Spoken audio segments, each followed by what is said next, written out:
네, 찬송가 부릅시다. 웬 말인가 날 위하여 저돌아가셨나. 이 벌레 같은 날 위해 은혜 받으셨나. 아멘. 오늘은 창세기 1장 1절 말씀을 읽어 드리겠습니다. 태초에 하나님이 천지를 창조하시니라. 아멘. 오늘은 하나님이 어떤 분인가, 이걸 종합적으로 좀 말씀드리려고 그래요. 우리가 믿는 하나님은 첫째로는 이 우주 만물을 창조하신 전능자 하나님이시다. 다시 말하면은 하나님은 말씀 한마디로 천지 만물을 다 창조하신 전지전능하신 하나님, 또 우리 인간을 만드신 그 하나님을 우리가 믿습니다. 하나님이 나를 창조했다는 것을 믿을 때 하나님은 나보다 더 잘하시는 하나님, 이 우주 수백억 인구 중에서 나하고 똑같은 인간은 하나도 없어요. 유일한, 정말 하나밖에 없는, 하나님이 보시기에 귀중하게 보시는 우리 강 선생님도 이 우주에 수백억 중에 똑같은 사람 하나도 없이 하나님이 만드셨습니다. 그리고 그 하나님은 어떤 하나님이시냐? 하나님은 안 계신 곳이 없다고 그랬어요. 지금 이 시간에도 온 우주 어느 곳에나 동시에 계신다. 그래서 하나님의 이거를 편대라고 그래요. 어디나 다 계시다. 그래서 내가 바다 끝에 가서 있을지라도 거기도 계시고, 음부의 자리를 펼지라도 거기도 계시고, 안 계신 곳이 없다. 그 하나님을 우리가 믿고 있는 거예요.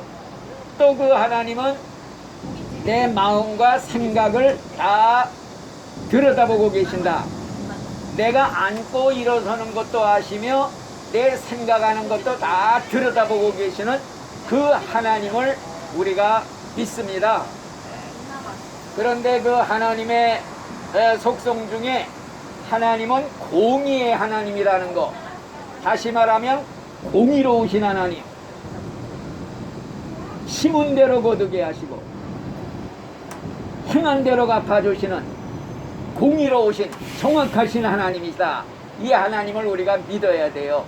그래서 지금 우리가 살고 있는 이 세상은 모순이 가득 차서 악인들이 잘 되고 의인들이 고난을 당하고, 정말 악인들이 편안히 잘 먹고 잘 살다가 고통도 없이 편안하게 죽고, 의롭게 사는 사람들이 고생하면서 아주 비참하게 죽고, 그런데 이 모든 모순이 바로잡는 날을 하나님이 정해놨으니 그것은 이 세상이 아니라 죽은 후에 심판의 날, 최후의 심판날을 정해놓으시고 모든 것을 행한 대로 갚아주시고 심은 대로 거두게 하시는 정확한 심판의 날이 있다.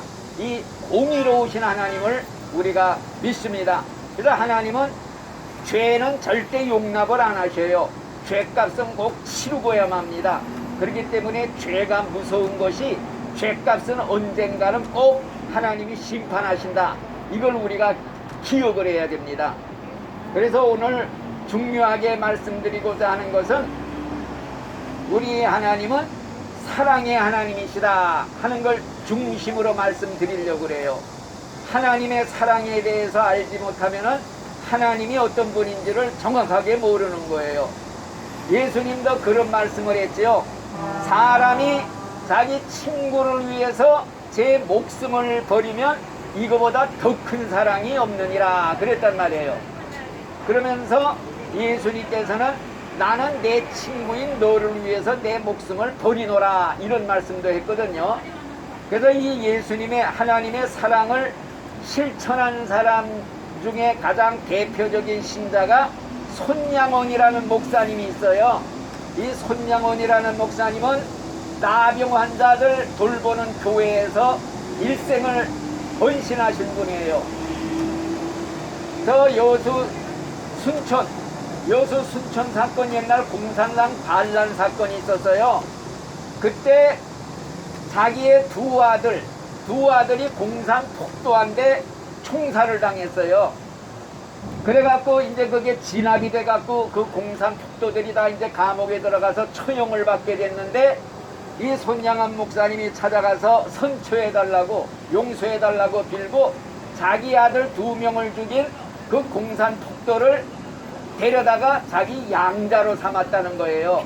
그래서 그 손양원 목사님을 가리켜 사랑의 원자탄이라, 사랑의 원자탄이라 이렇게 부르는 것입니다. 우리 문 선생님도 오셔서 여기 앉으세요. 같이 합시다. 예. 그래서 오늘 하나님의 사랑에 대해서 지금 말씀드리고 있는 거예요. 그 하나님의 사랑에 대해서, 그 사랑을 알기만 하면은 하나님을 섬기지 않을 수가 없는 그런 하나님의 사랑을 제가 오늘 말씀드리려고 하는 것입니다. 자, 생각해 보세요. 하나님의 사랑이 어떤 사랑이냐? 예를 들어서 우리 강 선생님이나 문 선생님이 지금 사형을 당해서 지금 죽게 됐다. 사형장에서 지금 죽으려고 그러는데 어떤 분이 와서 이 사람 대신, 죽을 대신 내 아들을 대신 죽이겠으니 살려주십시오.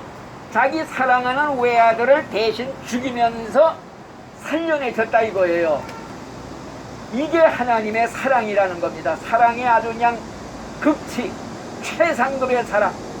아니 우리 문 선생님, 강 선생님이 사형당해서 지금 막 죽기 일보 직전에 아니 어떤 사람이 와서 이 사람들 대신 내 아들을 죽이겠으니 대신 살려주십시오. 그래서 자기 아들을 죽이면서 살려냈다. 이게 성경의 하나님의 사랑이에요. 하나님의 사랑의 골자가 바로 이겁니다. 자, 우리가 다 죄값으로 사형원도 받았어요. 죄의 값은 사망이라고 그랬거든요. 죄 지으면 죽어서 지옥에 가야 돼요. 이 지옥에 가서 영원히 불 속에 들어가서 살아야 되는데, 하나님이 우리를 사랑하셔서 살리기 위해서 신이 이 땅에 사람의 몸을 쓰시고 오셔가지고 우리를 위해, 나를 위해 죄값으로 죽어서 지옥 갈 나를 위해서 대신 죽어주셨다. 이게 하나님의 사랑.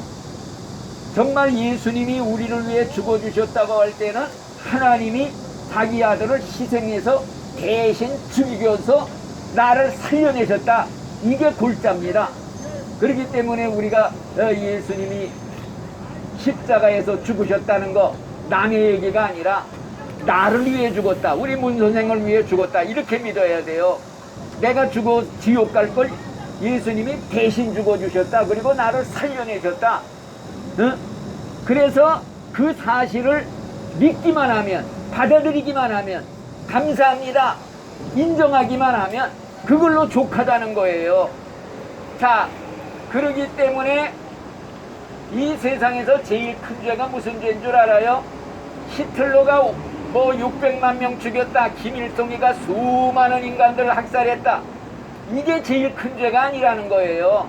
그런 죄도 하나님의 사람은 내 중에 회개하고 용서를 빌면 절대 너 저 연도 먹고서 용서 못하겠다, 썩 물러가라, 쫓아내는 법이 없어요. 그 사람들이 와서 용서해 주세요 하고 눈물 비는데 네 죄만큼은 너무 커서 못 용서하겠으니 썩 물러가라 그래서 울면서 지옥으로 간 사람은 세상에 한 사람도 없다 이거예요. 그리고 앞으로도 그런 사람은 없어요. 그러면 세상에서 제일 큰 죄가 뭐이냐? 내가 사형당에 죽어 지옥에 들어가려는 찰나에 자기 아들을 대신 죽이면서 나를 살려내셨다. 이거를 짓밟아버려, 침을 뱉어 아예 그냥 걷어차버려. 이거는 영원히 용서 못 받을 세상에서 제일 큰 죄. 지옥에 가서도 불 속에 영원히 띄어야 할 저주받은 죄가 뭐이냐?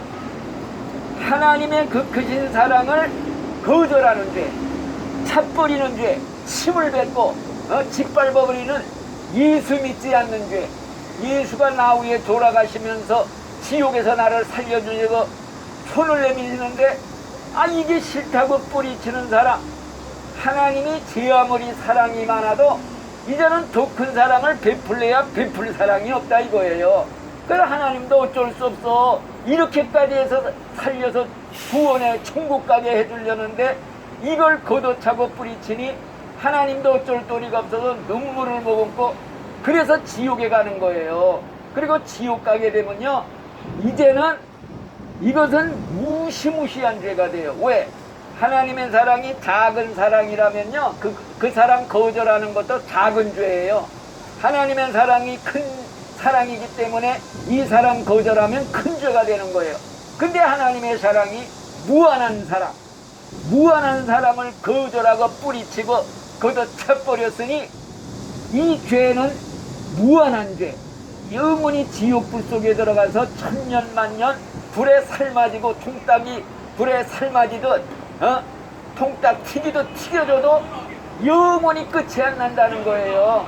그래서 지옥 가는 사람들이 제일 무서운 게 마지막에 이제 끝장이에요. 딱 죽었다 하면은 죽는 시간부터 그 지옥의 불 속에 들어가서 천년 만년 죽지도 않고 산 채로 물 한 방울이 없지요. 죽고 싶어도 죽을 수가 없지요.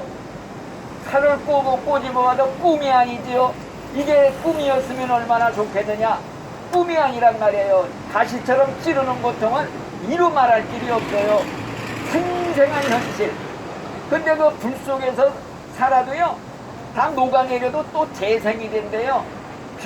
죽지도 않고 또 재생되고 또 재생되고. 게다가 또 거기는 마귀 귀신들이 죄인들을 고문을 하는 장소라는 거예요. 그 무시무시한 고문의 장소, 마귀들이 막 그냥 인간 괴롭히는 걸 최고의 낙으로 삼는데요, 즐거움으로 삼면서 깔깔대고 좋아한다니 이런 지옥에 가서 아무리 비명을 질러대도 들어줄 사람도 없는 거예요. 야, 너 옛날에 그 크신 사랑 다 거절하고 그 좋은 기회, 예수 믿을 기회 다 놓치고 죽을 때까지 수천 번 기회 다 놓쳤으니 넌 이제 끝장이다. 너 도와줄 사람 없다. 네가 자초한 것이다. 이렇게 마귀가 고문을 할 때 그때를 생각하면요, 이 하나님의 사랑을 꼭 붙잡아야 돼요. 그래서 하나님의 사랑을 받는 것이 예수를 믿는 것이다. 믿기만 하면 돼. 이거 알게 되고 믿게 되면 얼마나 감사해요. 감사해가지고요, 정말 이 은혜를 어떻게 보답해야 될까. 그래가지고 주님을 위해서, 나를 위해 살지 않고 나는 이제부터 주님을 위해 삽니다. 주님의 뜻대로 살겠습니다. 하나님을 위해 보답하는 삶을 살겠습니다. 그래갖고 어떤 사람은 일생 저 아프리카에 가서 그 포인들을 저기 의료 선고한 슈바이처 같은 사람이냐든가 여러 사람들이 다 그런 마음으로 가서 헌신한 거예요. 이 전도자들이 뭐 미쳤다고 이 더운 날씨에 이렇게 다니면서 전도하고 다니겠어요? 다 하나님의 사랑을 보답하기 위해서 이렇게 다닌다.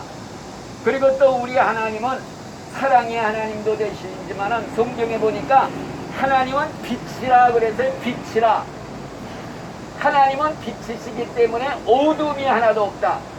그렇기 때문에 우리가 하나님을 믿는다 할 때에는 그 빛 가운데서 사는 거예요. 하나님과 같이. 그래서 하나님과 같이 빛 가운데 살게 되면은 첫째가 깨닫는 게 뭐냐. 여러분, 빛 가운데 가면은 자기의 더러운 게 환하게 드러나잖아요. 마찬가지예요. 빛 대신 하나님 앞에 딱 나가면은 제 죄가 그냥 확 드러나는 거예요. 그래서 내가 죄인이구나, 이걸 깨닫는 거예요. 자기가 더러운 죄인, 볼로지 못하고 부족이 지렁이만도 못한 죄인이라는 거는 하나님의 빛 앞에 딱 설 때 그때 비로소 깨닫는 거란 말이에요. 그래서 자기가 죄 없다 하는 사람은 아직 어두운 데 사는 사람이야. 빛이 없어 깜깜한 데 사는 사람은 어둠이 어둠을 모르듯이 자기가 죄인인 걸 몰라요. 자기가 얼마나 더러운 죄인이고 지옥 갈 죄인인 걸 모른단 말이에요. 근데 빛 앞에 딱 서게 되면 아 내가 죄인이구나 이걸 깨닫는 거예요. 그래서 회개하게 되는 거예요. 옛날에 그 바울이라는 사람이 아주 그냥 뭐 율법적으로 깨끗하게 살았던 사람이에요. 그래갖고 예수 믿는 사람들 잡아 죽이는데 앞장섰던 사람이에요. 이게 잘 믿는 줄 알고 하나님. 그 하나님 믿는 사람들 잡으러 막 그냥 군사들 데리고 가다가 대낮에 12시인데 하늘에서 빛이 쫙 비치는 거예요. 그래서 눈이 멀어 거꾸로 뒀어요.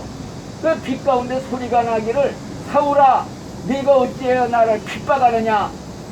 누구십니까? 그러니까 나는 네가 핍박하는 예수다. 왜 거꾸로 뒀어요? 그러고 나서 그 다음부터 변해서 일생 자기가 핍박하던 그 예수를 전도하러 다니는 이 세상 2000년 기독교 역사의 제일 위대한 전도자가 사도 바울이라는 사람이에요. 옛날에 사울이라는 사람이 이름이 바뀌었어. 바울로. 그래서 사도 바울 하면 모르는 사람이 없어요. 기독교 신자들은. 그래서 빛 앞에 서야 나는 죄인 중에 괴수로구나. 죄인 중에 괴수 두목이라고 고백을 했어요. 나는 죄인 중에 괴수 두목입니다. 이렇게 고백을 하게 된 겁니다. 옛날에 예수님의 수제자 베드로가요 맨 처음에 어부였어요. 고기 잡는 어부. 그러다가 예수님을 딱 만났어요. 예수님이 빛이거든. 빛 앞에 딱 서니까 자기가 죄가 그냥 쫙 드러나는 거야. 그러니까 거꾸로 져서 예수님 나는 죄인입니다. 나를 떠나소서. 이렇게 고백을 하게 된 겁니다. 그러니까 자기가 죄인인 걸 알아야 나를 죄에서 구원해 줄 예수님을 믿을 수가 있지. 자기가 죄인인 걸 모르는 사람은요 예수 믿을래야 믿을 수가 없어. 나 죄의도 없는데 죄인이 아닌데 내가 뭐하러 예수 믿느냐 이렇게 된다는 말씀이에요. 그리고 두 번째는 뭐냐, 이 빛 앞에 딱 서게 되면요 가까이 갈수록 더 환하게 드러나게 돼 있어요. 그러니까 하나님 가까이 사는 신자들은요 죄의식이 강해요. 조그만 죄를 지어도 아이고 큰 죄를 지은 걸로 해결을 하는 거예요. 그리고 빛 가운데 계시는 그 하나님을 섬기며 살려면요 빛하고 같이 살아야 되거든요. 그 살려면 죄를 그대로 가지고는 하나님을 섬길 수 없다, 하나님 믿을 수 없다는 걸 깨닫고 죄를 회개해야 돼요. 죄를 버려야 돼요. 깨끗하게 살아야 하나님하고 같이 살지, 빛 가운데 살려면은 죄를 그대로 가지고는 절대 하나님을 숨길 수가 없는 거예요. 그렇기 때문에 우리가 죄를 늘 회개하는 생활을 살아가는 것입니다. 아시겠죠? 그래서 오늘 귀한 말씀의 중심 주제가 뭐냐, 하나님은 빛이시라 어두움이 그에게는 하나도 없다. 빛 가운데 산다고 하면서도 어두움 가운데 행하는 사람은 가짜 신자다 이거예요. 그리고 성경에 뭐라고 그러냐, 하나님은 사랑이기 때문에 형제를 빛 가운데 산다 그러면서 형제를 미워하는 사람은 아직도 어두움 가운데 있는 사람이다. 그러니까 형제 미워하는 마음은 이게 마귀의 마음이에요. 어두움의 마음이에요. 그러니까 빛 가운데 하나님 성품을 사는 사람은 누구를 미워할 수가 없어. 왜? 미움은 살인죄라고 그랬어요. 살인죄. 남을 미워하는 마음 가지고는 하나님하고 같이 살 수가 없어. 그러니까 빨리 회개하고 용서해 주세요. 예수님의 피로 다 씻어버리는 거예요. 그러니까 절대 남 미워하는 마음, 이거는 살인죄고 어두움이고 마귀의 마음이다. 하나님을 믿는 진짜 믿음이 아니다. 그래서 회개하고 항상 빛 가운데서 깨끗하게 살다가 우리가 예수를 믿어도 이렇게 진짜로 믿어야 돼요. 죄를 그대로 가지고 죄를 품고 이런 생활하면서 가짜로 믿는 신자들 얼마나 많은지 몰라요. 우리는 믿으려면 천국 가려고 믿는데 진짜로 믿다가 죽을 때 꼭 천국 가야지. 하나님이 진짜 가짜 이거 몰라요. 정확하게 구별해서 우리가 천국 갈 때 진실된 믿음으로 이 다음에 꼭 천국에 들어가서 만나시기를 예수님의 이름으로 축원을 드리겠습니다. 우리 문 선생님 꼭 천국 가서 같이 만나야 돼요. 지금 이 기회가 얼마나 좋은 기회냐. 정말 목사일 내가 44년 됐어요.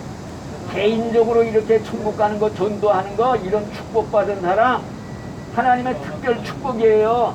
이런 축복 받고서도 이 다음에 지옥에 떨어진다면요, 그건 입이 100개에서도 할 말 없는 거야. 그러니까 꼭 천국 가야 돼. 어? 꼭 천국 가십시다. 예? 꼭 예수님 믿어야 돼. 죽을 때 예수님 불러야 돼요. 예수님하고 주여하고 불러야 돼. 이게 구원받는 믿음이에요. 아셨죠? 아멘. 할렐루야. 감사합니다. 오늘 이렇게 문 선생님, 강 선생님 모시고 하나님 말씀을 전했습니다. 이 말씀이 정말로 옥토에 떨어진 씨가 되어서 100배, 60배 열매를 맺고 꼭 구원받아 죽을 때 천국에 들어가시는 이 귀한 축복을 꼭 받아 누리게 하여 주시옵소서. 예수님 이름으로 감사 기도드리옵나이다. 아멘. 감사합니다. 끝났습니다.